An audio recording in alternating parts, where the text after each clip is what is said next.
La producción de Asignatura Pendiente se comunica con Movistar. Si te subís a ON, el programa de descuentos y beneficios de Action Energy, te vas a dar cuenta que es un programón, porque podés conseguir entradas para los mejores eventos deportivos y espectáculos. También tenés descuentos en supermercados, combustibles, lubricantes y tiendas. Subite a ON, que es un programón. Auspicia Grupo Telecom. Una mirada diferente para un mundo diferente. Asignatura Pendiente, renovando su compromiso en la búsqueda de respuestas para la construcción de un país mejor, impulsando a su vez el fortalecimiento de los valores éticos, la cultura, la educación y el trabajo, tanto en la familia como en la sociedad. Idea, producción y conducción general, licenciada Carmen Sicardi, ganadora de los premios Santa Clara de Asís, Gota en el Mar como periodista solidaria, reconocida por el Foro Pro en defensa de las personas con discapacidad. Asesoran al programa los doctores Paola Escarinci de Del Bosco, Julio César Lavaqué y Alejandro Sicardi. Reconocimiento especial a la señora Carmen de Estrada y al doctor Pedro Simoncini por el valioso e incondicional aporte que nos han brindado. Siempre estarán en nuestros corazones.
Muy buenas noches, nos volvemos a encontrar aquí en la Asignatura Pendiente en Radio Cultura, hoy con otra modalidad donde estoy saliendo no desde los estudios de la radio, estoy en plena recuperación de una lumbalgia, intentando seguir adelante, poniendo mi granito de arena con todos los temas que nos interesan y que nos preocupan, y, y no bajar los brazos. Y en esto de no bajar los brazos y de buscarle la vuelta, uno capitaliza la tecnología que nos ayuda, así que agradezco a Leo en la operación técnica eh, por facilitar todo para que se pueda realizar este programa en un mes que comienza, el mes de septiembre, y donde estoy celebrando a partir de este mes los 30 años en el aire de esta querida audición que aborda las distintas asignaturas pendientes que tiene nuestro país. Ya de esto vamos a estar hablando un poco más en el segundo bloque del programa de hoy. Em, pero hablando de lo que vamos a abordar como tema principal en el primer bloque, nosotros necesitamos de personas que nos inspiren y más en estos tiempos donde se está definiendo qué va a pasar en la provincia de Buenos Aires, qué va a pasar en el país con las elecciones de octubre, qué rumbo van a tomar, qué presencialidad o no con el voto va a haber. Y se necesitan decisiones, se necesitan información, conciencia, análisis, reflexión, dialogar, escuchar todas las voces, tener esa capacidad de poder proyectar qué país queremos y qué es lo que no queremos. Y también exigir a través de los medios de comunicación de las distintas formas y plataformas para que las distintas asignaturas pendientes, que son muchísimas que tiene nuestro país, en educación, en trabajo, en familia, en salud, vivienda, eh, muchísimos temas importantísimos que hemos abordado a lo largo de estos 30 años, puedan tener respuesta.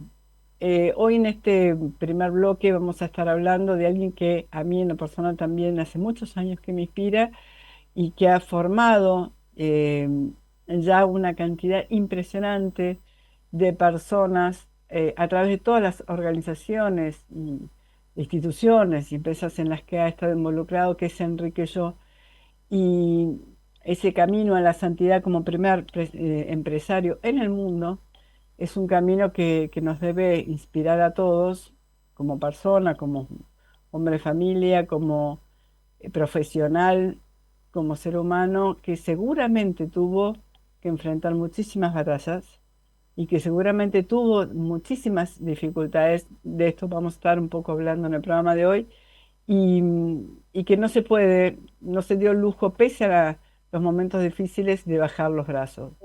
Así que hoy vamos a estar en unos segundos entrevistando al doctor Juan Navarro Floria, doctor en Derecho por la Universidad Complutense de Madrid, abogado desde 1984, profesor universitario, y quien tuvo una responsabilidad muy, pero muy grande, ya que fue el postulador oficial de la causa de canonización de Enrique Yo desde el 2004 al 2013, cuando la causa ya fue enviada al Vaticano, y su trabajo realmente fue fundamental para avanzar en el proceso que fue impulsado originalmente por el entonces cardenal Bergoglio. Así que vamos a estar dialogando ahora en unos breves minutos con él, después con Sara Crito, una de sus hijas, y compartir un poco en esta misa que se hizo la semana pasada con un encuentro convocado por ACDE, muy importante, en la misa que se hizo allí, en la Basílica del Pilar, donde están sus restos, y que bueno, que sirve y está fresco absolutamente, y sigue vigente todo su legado y todo su mensaje y todo su testimonio de vida. No sé si ya estamos ahí en comunicación con el doctor Navarro Floria. Doctor Carmen Sicardi le habla desde el programa Asignatura Pendiente en Radio Cultura. ¿Cómo le va? ¿Qué tal, Carmen? Buenas tardes, mucho gusto, muchas gracias por el contacto y un saludo a todas las personas que nos escuchan. Bueno, muchísimas gracias. Sé que está con un tiempo limitado No, que porque haga falta. su rol de profesor universitario sé que también es importante, pero no quería dejar de tenerlo presente. Yo he entrevistado a lo largo de estos años a distintas personas que han estado muy cercanas a la figura de Enrique Yo, pero me faltaba poder entrevistarlo a usted, doctor, así que Bueno, era una asignatura pendiente. ok, es un gusto que la pueda tildar. Bueno, vamos a orientar a la audiencia que quizás no lo conoció Enrique Yo, como para que entienda por qué por qué es necesario y por qué fue necesario y por qué también usted, ya estamos hablando del año 2004, asumió esa responsabilidad inmensa de ser postulador de la causa de la canonización de Enrique Yo y qué pensó al principio. Vamos a viajar un poco en el tiempo, si le parece, doctor. Sí. Al año 2004, cuando a usted se lo propusieron y dijo, y es una responsabilidad inmensa, un gran desafío y una carga sobre sus hombros muy grande porque la figura de Enrique Yo como primer empresario santo del mundo, que ya en esa época se pensaba que podía llegar a ser, eh, era un enorme desafío. Bueno, a ver, yo tuve un papel menor acá, el importante es Enrique, no yo, y además la verdad es que es una causa donde hay mucha gente que ha trabajado mucho a lo largo de los años. Ya desde el momento mismo de la muerte de Enrique hubo personas que dijeron que estaban en presencia de alguien excepcional, de alguien extraordinario y que había materia para una posible canonización. Y Ujú. entonces, bueno, en la época que usted dice, efectivamente, de 2001, se promovió formalmente la causa, era el arzobispo de Buenos Aires, el cardenal Bergoglio en ese Claro. momento. Debo decir que Bergoglio no estaba del todo convencido. Le resultaba, tenía alguna duda, pero bueno, él hizo las consultas necesarias en Roma. Hubo un impulsor de la causa que fue el cardenal Jorge Mejía. No sé cuánta gente lo conoce, porque Mejía murió hace algunos años ya, un cardenal argentino que estaba en Roma, tuvo muchos años en Roma, que había desconocido a Enrique, de hecho había asistido en su última enfermedad como sacerdote, y él fue el que propuso en su momento llevar adelante, y él dijo, acá hay un santo y hay que llevar adelante esta causa. De modo que a mí, yo tenía cierta amistad con el cardenal Mejía, eso para mí ya era una garantía, digamos, ¿no? El testimonio de Jorge Mejía para mí era importante. Y bueno, me propusieron eso, efectivamente la causa estaba en ese momento en sus comienzos, en la tramitación formal. Las causas de canonización tienen toda digamos, una serie de pasos que hay que dar, de cuestiones formales. Claro. Bueno, me pidieron si podía yo ocuparme de eso, destrabar un poco algunas cosas y dije con todo gusto. Me encontré, como digo, con toda una cantidad de gente, la familia, o por lo menos una parte de la familia de Enrique, que estaba muy comprometida con esto. Si van a Ujú. hablar con Sara después, bueno, ella es una de las personas que ha sido clave en toda esta cuestión. Y ACDE, después también la Ujú. Acción Católica, la UCA, son instituciones donde Enrique había tenido una actuación muy importante. Enrique Yo fue miembro del primer consejo de administración de la UCA, fue fundador de ACDE, el primer presidente, fue dirigente activo de la Acción Católica, entre otras cosas.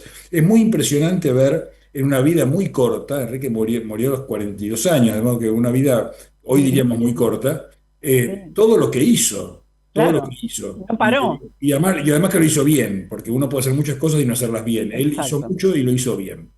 Padre de familia, una familia muy numerosa, tuvo 9 hijos. Bueno, y podemos después recorrer un poco su trayectoria si fuera el caso. De modo que es una figura que a mí realmente me resultaba muy atractiva como laico. Una a veces tiene la idea, mucha gente tiene la idea que los santos son todos curas y monjas, son gente que vive Sí, rezando, que vive levitando 2 metros del suelo.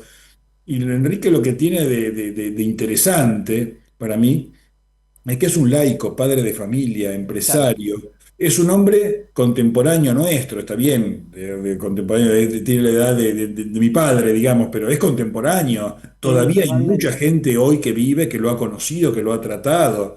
De modo Claro, que, entre otras cosas, en la causa de canonización fue una causa, digamos, compleja porque había mucha gente a la cual escuchar, muchos testimonios. A veces hay causas de canonización donde son figuras del pasado, ¿no es cierto?, que ya no quedan testigos vivos. claro.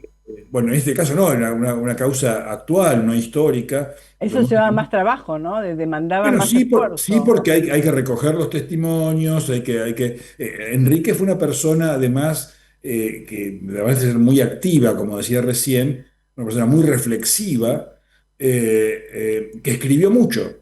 Y Claro, sí, había una habitación entera de documentación de cosas que él había escrito, todos los días él escribía, y una cosa que se examina en una causa canónica es que escribió una persona, porque hay que ver, de entre todos sus escritos, publicados y no publicados, que no haya nada que sea contrario a la fe. De tal cual. pronto bueno, esto se hizo, este estudio hubo que hacerlo, se hizo con una comisión histórica muy serias, que la presidió, la integró el que después fue el cardenal Mario Poli, no era cardenal en ese momento todavía, pero Mario es un hombre dedicado a la historia y bueno, él puso mucho empeño también en este tema, junto con otros. De modo que fue una causa que tuvo su complejidad por esto, porque había muchísimo material para analizar, para tamizar, para ordenar, para finalmente poder presentarlo en Roma, porque la causa tiene una etapa que fue la que a mí me tocó, digamos, de alguna manera llevar a cabo, en el lugar donde la persona vivió y murió, que fue Buenos Aires en este caso, y después todo eso termina yendo a Roma, para que sea y allá lo continúa por un postulador que reside en Roma, una postuladora en este caso, que fue la que hizo la parte final, ¿no es cierto? Claro. Pero bueno, toda esa etapa de recopilación de información fue bastante exigente en ese sentido, pero no es ningún mérito mío, yo digo, fue un trabajo de equipo de mucha gente, se logró mandar una cantidad de material realmente importante, ¿no? Yo no me acuerdo cuánto era, pero un montón de cajas. Además, Este, durante años duró todo ese Fueron varios proceso. años, porque bueno, como digo, todo el proceso, digamos, de recopilación de testimonios, de hacer las actas, fue bastante intenso, bastante arduo.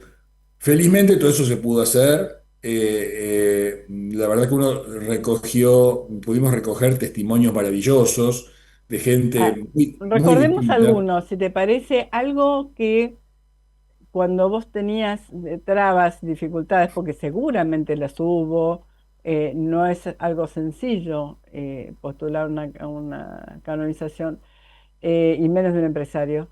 Eh, ¿qué testimonio te venía a la cabeza como diciendo, sí, la verdad que realmente hay que seguir adelante, no te Bueno, a bajan ver, los a ver, brazos? podríamos ver mucho, hay la gente que lo conoció en su faceta, digamos, familiar, personal, ¿no es cierto? Testimonio de una vida de fe muy intensa, muy profunda, pero también como empresario, no solamente hubo empresarios, sino sindicalistas y trabajadores que Mm. testimoniaron, ¿no es cierto? Y que ellos veían en su patrón, que uno podía pensar, en fin, con una mentalidad, ¿no? Que el patrón es el enemigo. No, no, al contrario, veían en su jefe, en su patrón, una persona realmente ejemplar.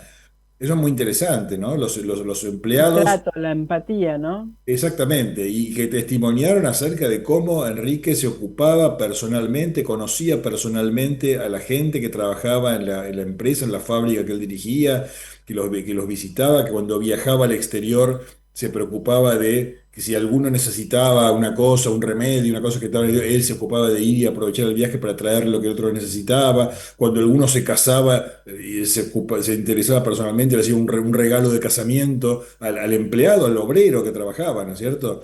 Es decir, tenía una cercanía muy grande que se la retribuyeron con cariño, se retribuyeron.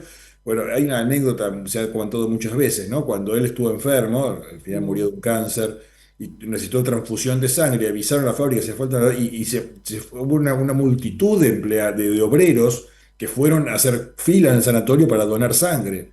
¿No? No sé si eso pasaría mucho hoy con otros empresarios, pero bueno, eso es un caso, ¿no? Así que es una figura que es muy interesante, es muy atractiva. A mí me resultaba desafiante además el hecho, que es un hecho, esto sí es muy inédito, el promotor de la causa es una entidad civil, que es ACDE. No es claro. una congregación religiosa, no es una diócesis, sino que es una institución de empresarios Además que él creó. cristianos, ni siquiera todos católicos, empresarios cristianos, ¿no es cierto? Sí. Que es la que se puso al hombro el impulso de la causa. Así que bueno, hicimos esto, se fue Roma, se tramitó en Roma, bueno, también hubo un proceso largo porque todo se examina, todo se revisa, mandan pedir, mandan preguntar, con alguna cosa no les convence del todo, más Claro. documentación, hubo que hacer todo este trabajo. Y finalmente, siendo ya Papa Francisco, y ya a esta altura yo creo, ya muy convencido él de la causa, ahora después le cuento una anécdota de esto, bueno, él fue el que proclamó venerable a Enrique. Es decir, venerable quiere decir que la Iglesia, a través del Papa, después del parecer de los cardenales y los obispos, y demás, los teólogos que examinan toda esa causa, digamos, comprueban lo que llaman la heroicidad de las virtudes, que la persona vivió en grado heroico las virtudes cristianas. Esto claro, es el hijo de Enrique y se lo declaró venerable, con lo cual se lo puso a tiro de la beatificación y canonización, esperando claro, qué cosa, esperando un milagro. El milagro, en realidad, los milagros los hace Dios, no los hacen los santos, pero bueno, los hace Dios por intermedio de alguien. Entonces, exacto, cuando se comprueba que por intercesión, por intermediación de un siervo de Dios, como es este caso, ocurre un milagro, entonces eso la iglesia lo toma como una señal de que efectivamente estamos frente a un santo y por eso viene la beatificación y luego la canonización. claro. Le decía que una anécdota interesante, bueno, años después se hizo también en la Argentina, por eso hubo efectivamente un milagro, un posible milagro, todavía tenemos que decir pues, un presunto milagro, porque todavía esto es lo que está todavía ahí a punto de cerrarse. Esa causa también se tramitó en Buenos Aires, en este caso se hizo en el obispado castrense. Hay una faceta de la vida de Enrique que es muy interesante, él fue marino. Sí, Y la Armada Argentina está interesada en esta causa porque sería también el primer marino que llega argentino que llega a la santidad, ¿no es cierto? es Bueno, bueno, verdad, es sí. verdad, Entonces, tal cual. tramitamos el proceso del presunto milagro, también acá en la Argentina, me tocó hacerlo, y me tocó llevar el proceso, toda la documentación a Roma para entregarla allá. Y cuando fui a llevarla, lo vi al Papa Francisco en ese momento, y le dije, ¿a qué había ido? Le digo, mire, vine por este tema, qué sé yo. Y entonces dice, ah, qué bueno, esa causa es muy importante, a mí me gusta mucho. Espero que ande rápido, me dice. Yo le dije, bueno, depende de usted. Pero bueno, es muy respetuoso el Papa, él no, en ese sentido, que decir, él es muy respetuoso, pero él deja que De las los cosas tiempos, claro. ocurran digamos, no.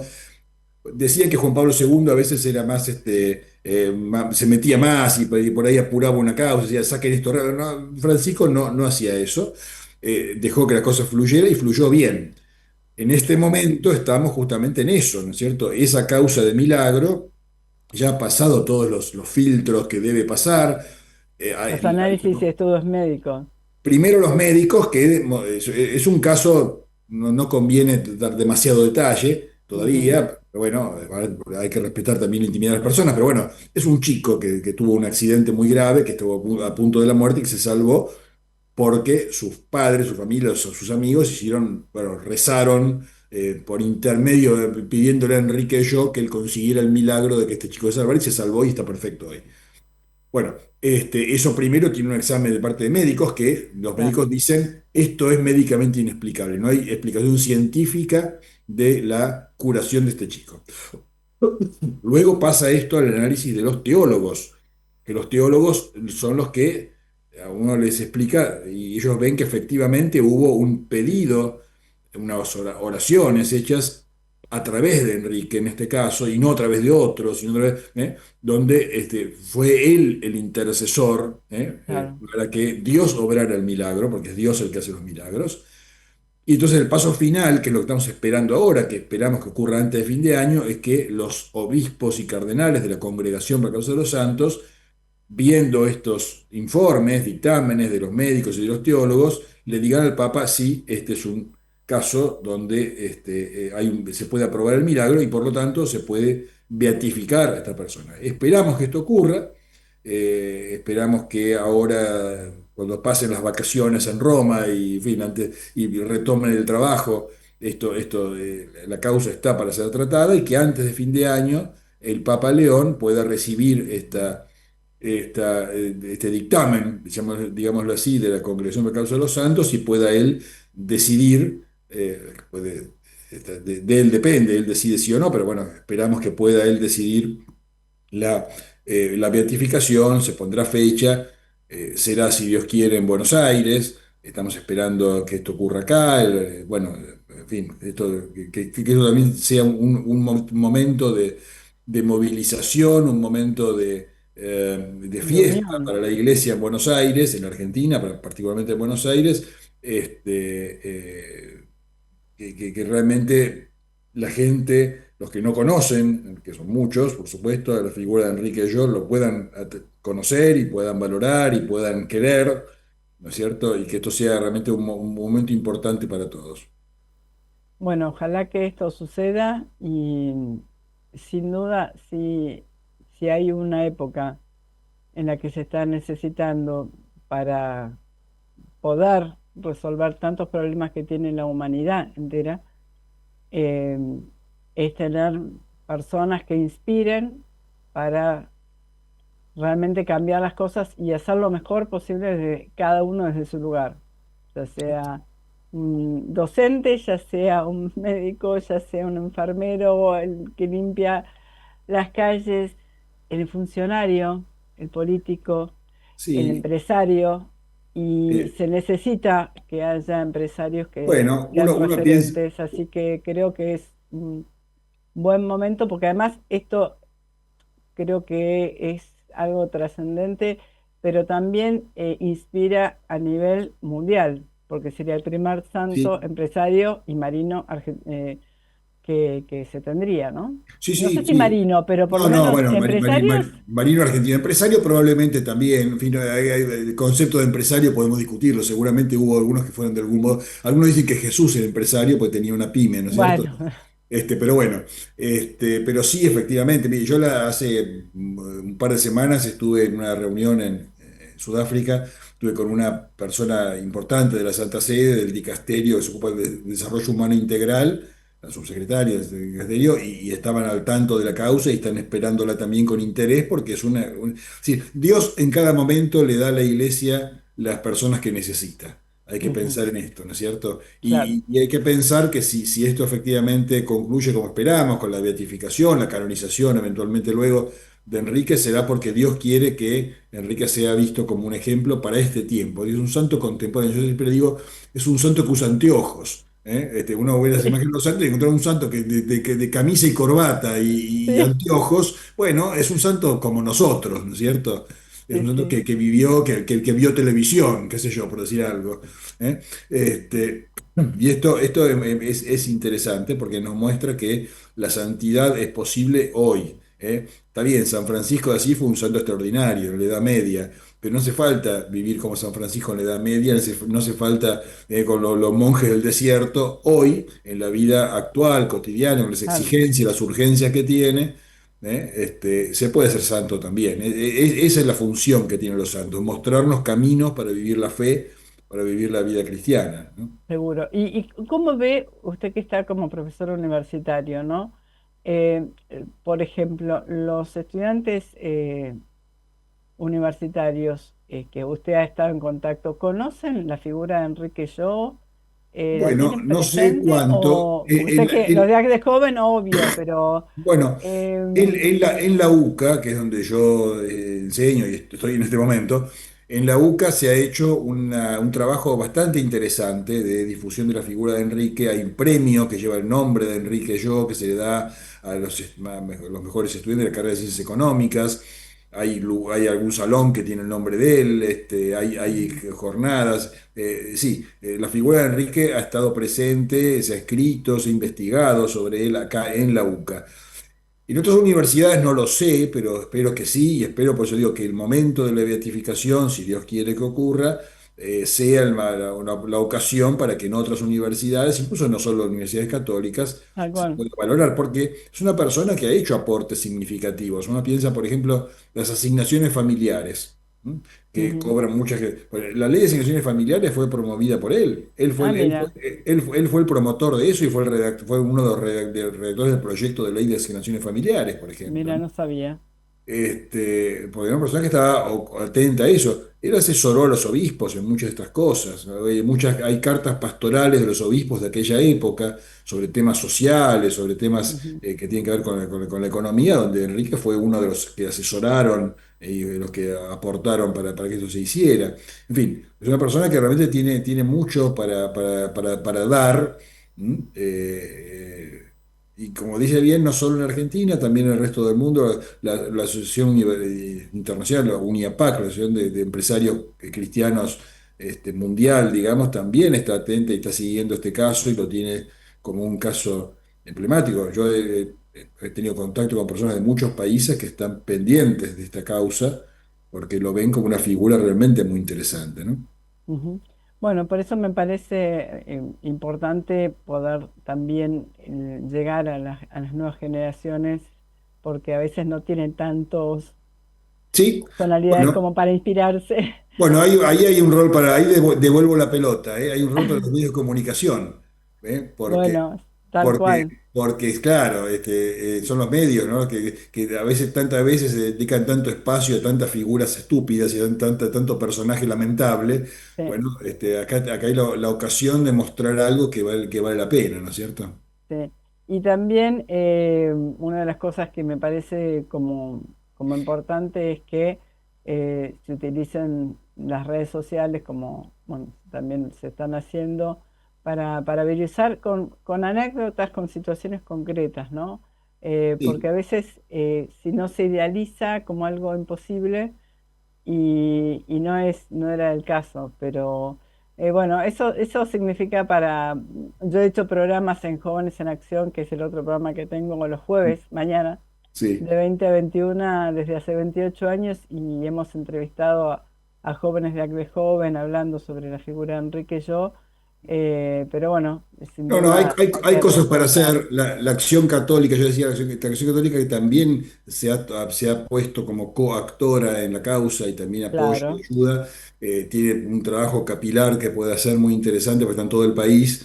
Enrique fue un dirigente importante de la acción católica. Es más, Enrique Sí. estuvo preso por ser dirigente de la Acción Católica, cuando Mira, el conflicto entre Perón y la Iglesia, que hubo sacerdotes y hubo laicos sí, que sí, fueron sí, presos por ser católicos, sí, él estuvo preso por la fe, ¿eh? Es una mira. cosa que a veces a algunos resulta un poco chocante y no les gusta que se diga, por ejemplo, por el tema político, pero la verdad es que él por su fe y por su compromiso cristiano estuvo preso. Ujú, ujú. Este, También estaba pensando, ¿no? En los que se están formando en la Marina, por ejemplo, sí.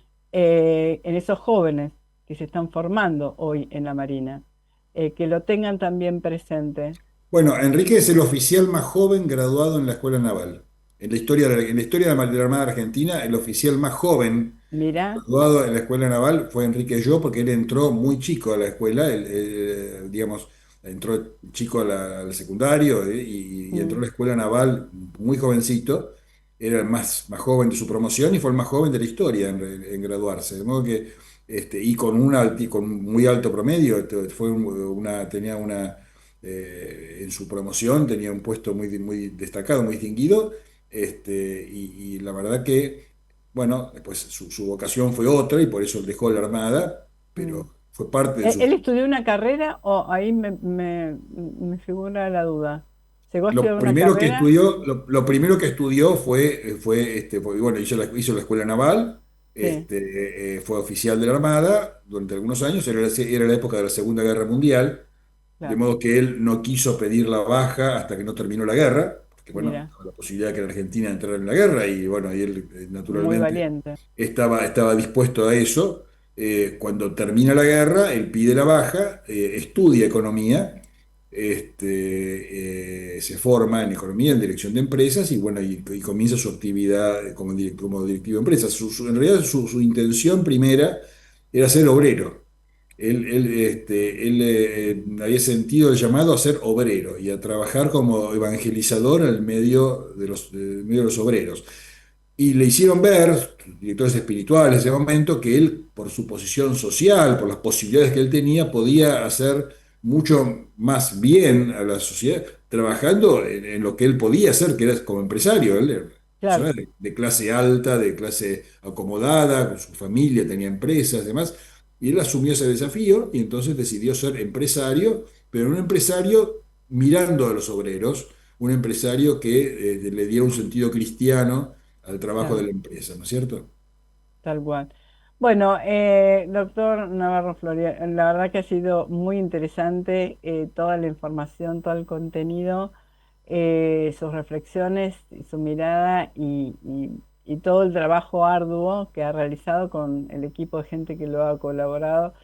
Y ojalá a fin de año quizás tengamos novedades. Yo ya en breve voy a estar ya entrevistando a Sara Crito, pero le agradezco esta entrevista y bueno, nos mantendremos en contacto y ojalá haya buenas noticias para fin de año. Muchas gracias, Carmen. Esperemos que sí. Lamentablemente, bueno, no llegó a tiempo el Papa Francisco para ser él quien Ujú. hiciera esta beatificación, que como yo le digo, que me consta que él le hubiera gustado hacerla, pero bueno, no importa, lo verá desde el cielo y estará contento. Tal cual, sin duda. Bueno, le mando un abrazo grande, ¿eh? Doctor Juan Navarro Floria, postulador de la causa de canonización de Enrique Yo. Y seguimos aquí en la asignatura pendiente. Vamos a escuchar un tema que seguramente al doctor le va a gustar, que es honrar la vida. Y a Enrique Yo le encantaría, sin duda. Vamos a escucharlo.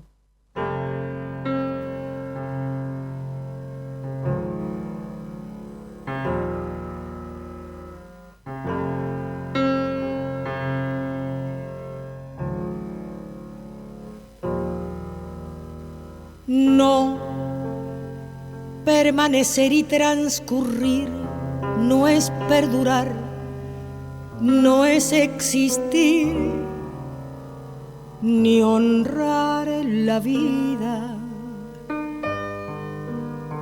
Hay tantas maneras de no ser, tanta conciencia sin saber, adormecida.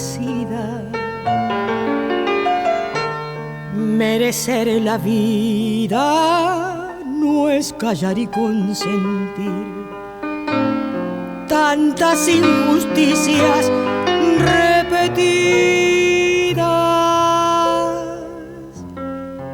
Es una virtud, es dignidad y es la actitud de identidad más definida. Eso de durar y transcurrir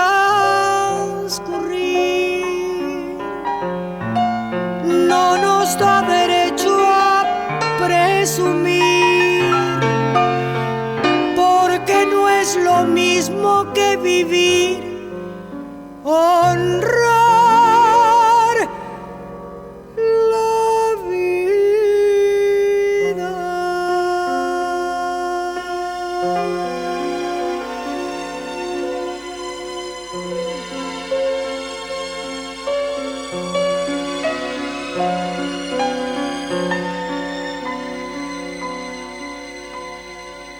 No,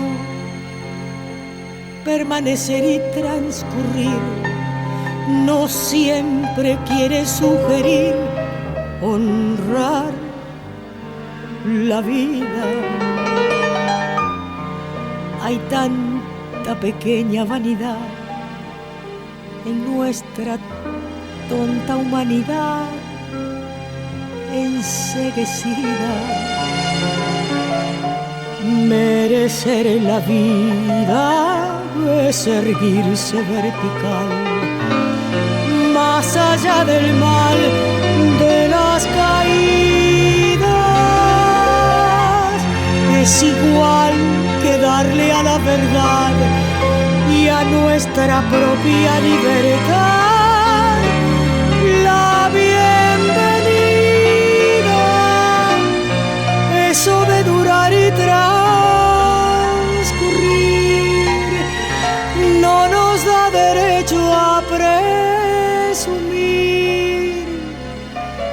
porque no es lo mismo que vivir, honrar la vida.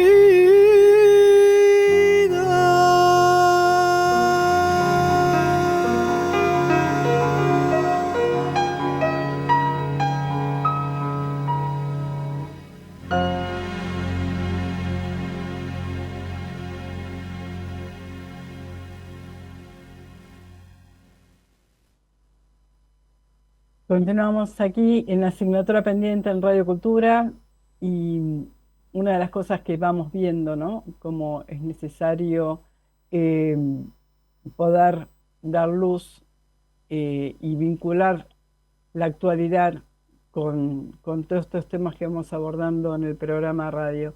Ahora vamos a estar comunicándonos ya en breve con Sara Crito, una de sus hijas. Tuvo varias, Enrique Yo, y bueno, creo que es importante también aprovechar que la tenemos con fuerza, con energía, con salud. Y la vi el otro día en la misa, allí en la Basílica del Pilar. Entonces, me parece que es importante recordar algunas escenas concretas, algunos hechos que quizás pasan desapercibidos o que se dijeron hace muchos años. A ver, me parece que ya estás en línea. Sara Crito, nos estás escuchando. Carmen Sicardi del programa Asignatura Pendiente en Radio Cultura. ¿Cómo estás, Sara? Muy bien, muy lindo de encontrarnos. Sí, totalmente. La verdad que sí, muchísima gente estuvo allí presente en la Basílica del Pilar y rodeado de mucho cariño, por sobre todo, ¿no? La verdad que sí, eh, es mostrar la vida, la trayectoria de papá, la verdad que es muy inspiradora para mucha gente. Sí, estamos rodeados de personajes de la ficción y ver una persona real que no hizo cosas bizarras y que, y que siempre trató de hacer las cosas correctamente. Es muy inspirador. Sí, me escuchás bien, Carmen, ¿no? Sí, yo te escucho bien. Vamos Bueno, a tratar de viajar un poco en el tiempo, ¿no?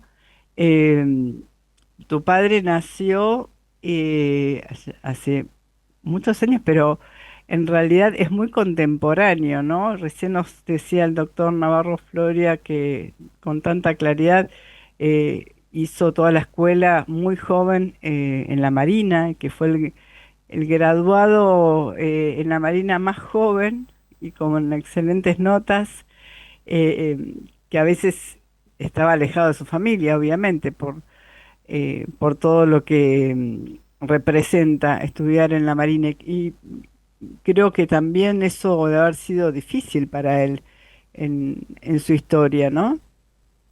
sí, él entró a los 14 años en la Escuela Naval de Río Santiago, muy cerca de La Plata. Y bueno, allí se estuvo formando y le tocó la Segunda Guerra Mundial. Claro, Así, así que no le tocó una época fácil. Y, y siguió ahí en Puerto Belgrano, se casó con mi mamá siendo marino y bueno, pero por ejemplo conoció a mi hermano mayor recién a los 2 meses, porque ay, él iba mira, y volvía patrullando la Patagonia y a veces pasaba mucho tiempo separados.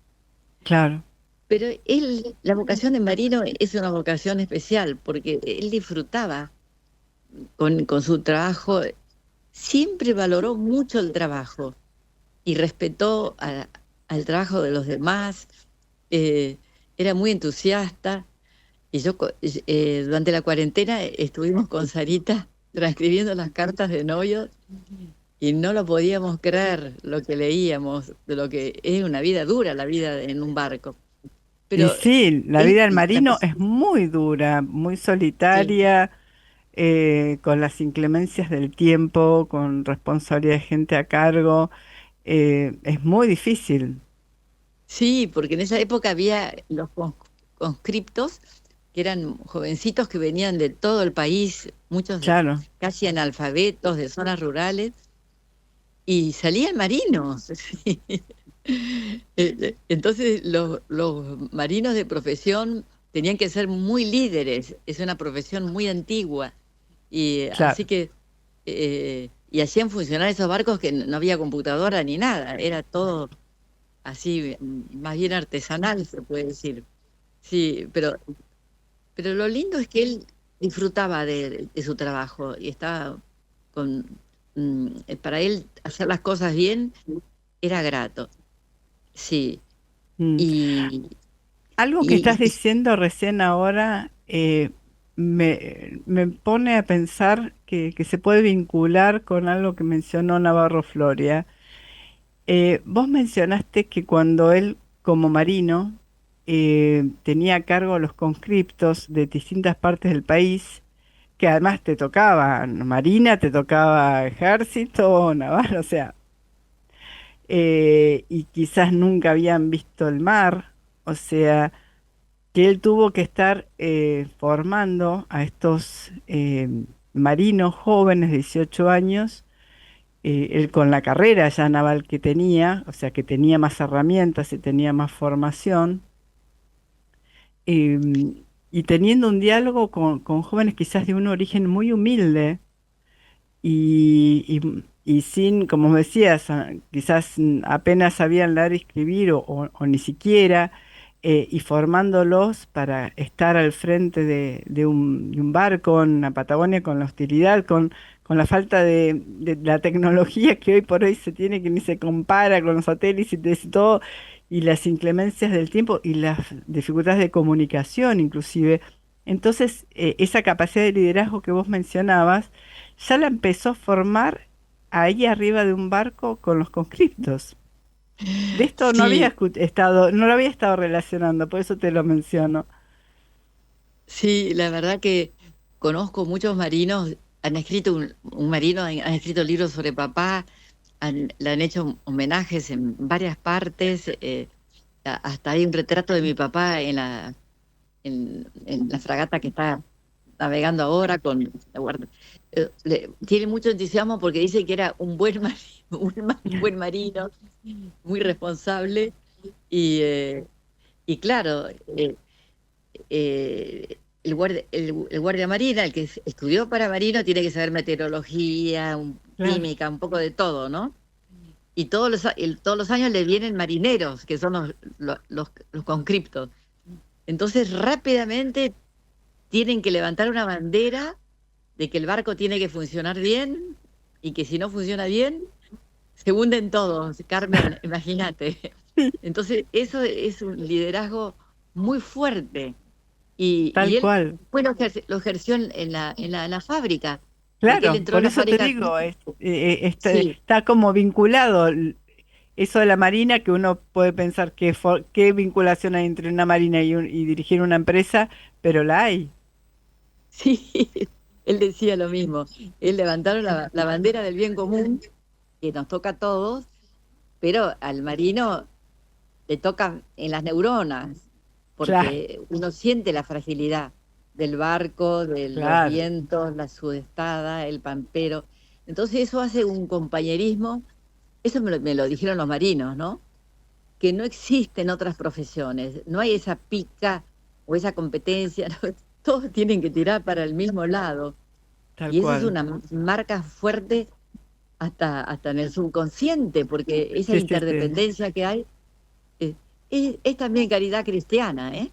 Que tendría que estar sí, en todos los ámbitos de la vida, porque a todos nos totalmente. conviene que nos vaya bien, a todos, no, no. Así que bueno, bueno, no sé por qué salió este tema de la Marina que me preguntás.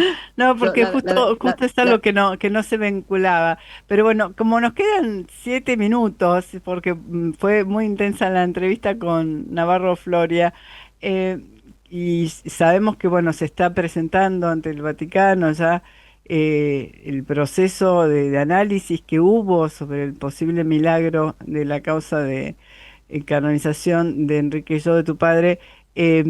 ¿Algunas cosas que quieras compartirnos en estos últimos minutos del programa sobre su figura, sobre su legado como persona, como familia, como padre y como ser humano y como empresario también, que nos sirva a la actualidad de hoy, Argentina 2025?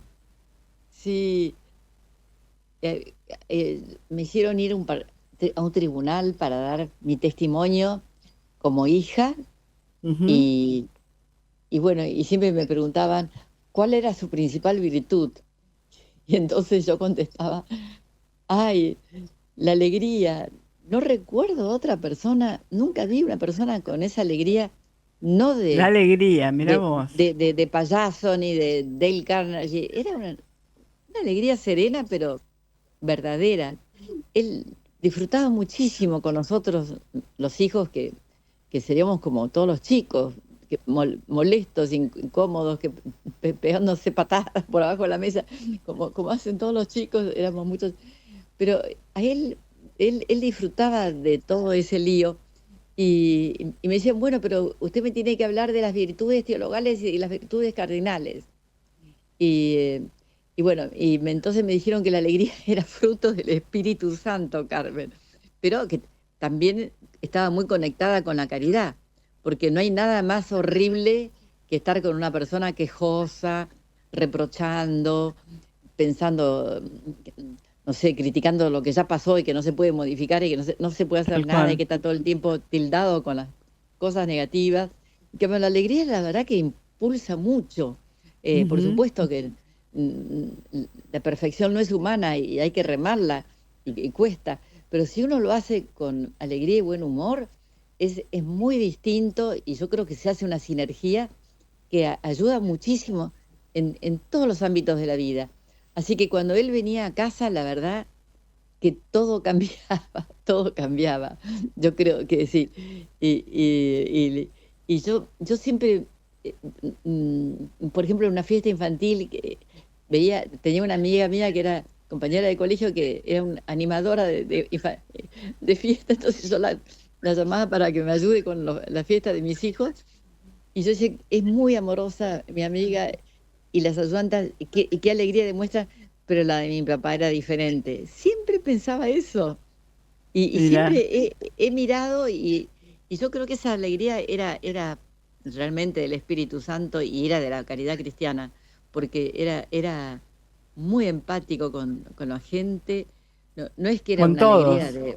tonta de un perrito que salta, no, no, era, Sí, no sí. sé, también era seria, pero uno lo veía que estaba en paz y sereno y, y como de buen humor. Es difícil explicarlo, ¿no? Pero yo ese recuerdo es el que primero me salta a la cabeza, que, que no sé, todo era muy grato, así que fue muy duro cuando Dios se lo llevó, muy duro Me porque imagino. Lo la extrañaron casa, horrores. la casa cambió, sí, sí, la verdad él había deseado muchísimo ser esposo, porque tener una familia, a veces la gente no desea eso. Es verdad. Y como él perdió a su mamá a los 4 años, él iba a la casa de sus amigos y veía una mamá y un papá y qué sé yo, y valoraba muchísimo. Y yo como hija me daba cuenta que él valoraba Lo conversar con percibías. nosotros, valoraba preguntarnos qué pensábamos, todas las noches, nos preguntaba a cada uno cómo nos había ido, y yo durante el día pensaba, bueno, le voy a contar a mi papá tal cosa. Pero qué sonceras le contaría yo a mi papá, no me acuerdo nada. Pero para mí era un desahogo tremendo saber que le iba a poder contar a él alguna estupidez sería, no sé qué, pero para los chicos todo es, a veces son muy dramáticos a veces, ¿no? Pero yo me acuerdo que la fortaleza que me daba pensar que él me iba a escuchar y no sé qué.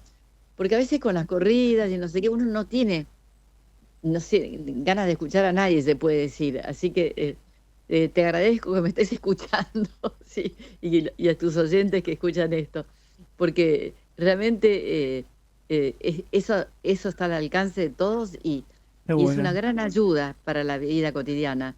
El Sin duda. escuchar, el estar sereno y alegre, es increíble la calidad de vida, cómo cambia, cómo se mejora. Así que bueno, Totalmente. Sara, se nos está acabando el programa. sí. Yo te agradezco muchísimo. Vamos a hacerlo otro con Jóvenes en Acción ahí con tus nietas también y con otros jóvenes para que conozcan la figura. Lo hablaba con Navarro Floria, que me parece que es importante que la juventud también conozca y se pueda inspirar, ¿no?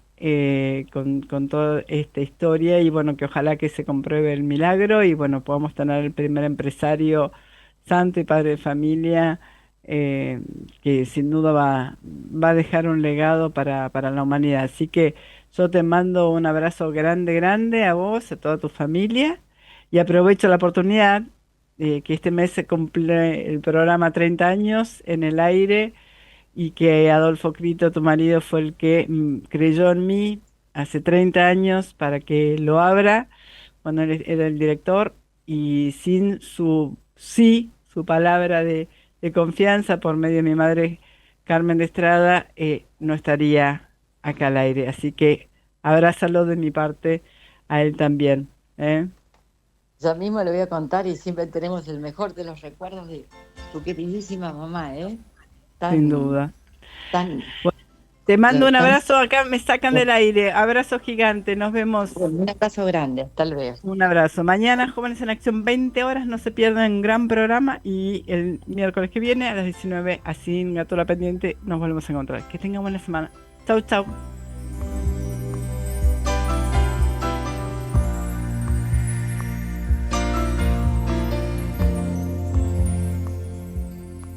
Si te subís a ON, el programa de descuentos y beneficios de Action Energy, te vas a dar cuenta que es un programón, porque podés conseguir entradas para los mejores eventos deportivos y espectáculos. También tenés descuentos en supermercados, combustibles, lubricantes y tiendas. Subite a ON, que es un programón. La producción de Asignatura Pendiente se comunica con Movistar.